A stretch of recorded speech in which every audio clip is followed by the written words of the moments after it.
Side আমাদের তরুণদের idol শুধু তারেক রহমান, এই পুরো বাংলাদেশের আইডল তারেক রহমান।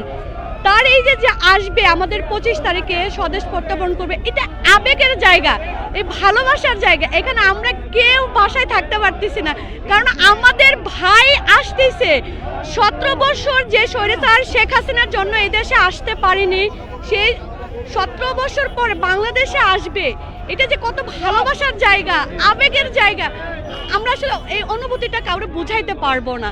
এই যে রাত এখন অনেক গভীর রাত, কিন্তু দেখেন এখানে হাজার হাজার আমাদের মানে ভাই বোনেরা আসছে, লক্ষ লক্ষ এখানে আসছে, কারণ যত রাত হচ্ছে গভীর হচ্ছে তত আমাদের নতুন রিন গভীর থেকে পরিষ্কার করে কাপড়কে রাখে নতুনের মতো উজ্জ্বল। নতুন রিন অ্যাডভান্স পাউডার। জনগণ আমাদের ভাইকে এই যে এখানে আসবে, জাস্ট একটু ছুঁয়ে দেখবে যে এই জায়গাটা, এটাই একটা ভালোবাসার জায়গা। অচল বাংলাদেশ সচল হবে সেদিন তারেক রহমান আসবে। আজ এই অচল বাংলাদেশ সচল হয়েছে, আমাদের নেতা আসছে। যতক্ষণ না পর্যন্ত লিডার এখানে আসবে ততক্ষণ পর্যন্ত আমরা এখানেই থাকবো, অবস্থান নেব।